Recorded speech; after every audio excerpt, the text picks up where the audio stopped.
Today on the Stay at Home Chef, I'm showing you how to make Korean beef bulgogi.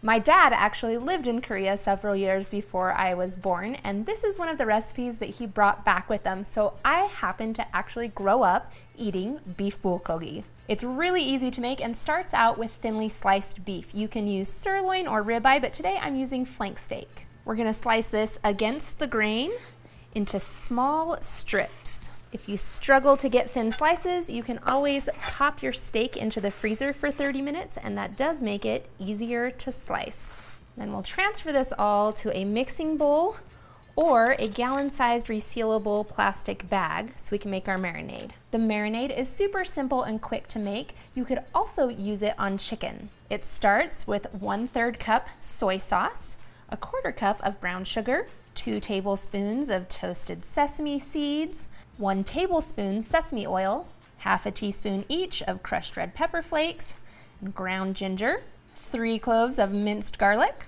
and last, 2 teaspoons of oyster sauce, which you can leave out if you want to, but I highly recommend it. It adds a lot of flavor.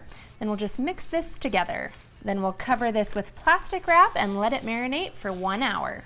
In the fridge, of course. Now, you'll notice that this is not a super liquidy marinade. It should be just wet enough to coat the meat. Now, I've always eaten this over rice, so I'm gonna get some white rice cooking. And then you have a couple different options for cooking. For special occasions, my dad always made this on the grill, a charcoal grill to be specific. But today I'm gonna show you how to make it indoors on a grill pan, but you could also use just a simple large skillet. Heat this skillet over a nice high heat or your grill and lay out your strips so that they can cook. Since these are so thin, they actually cook really fast and only need a few minutes per side. If you don't have the patience to cook and turn these all individually, you can totally just mix it all up and stir it around to cook. If you're cooking your bulgogi out on an outdoor grill, you can always use a grill pan so you don't lose any of your meat slipping between the grates. I cook about half of the meat at a time so that it can stay in one single layer.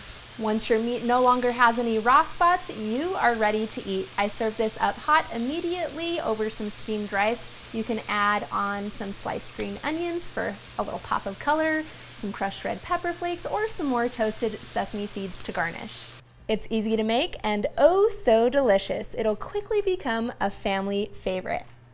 Oh my gosh, so good. I've loved this dish forever.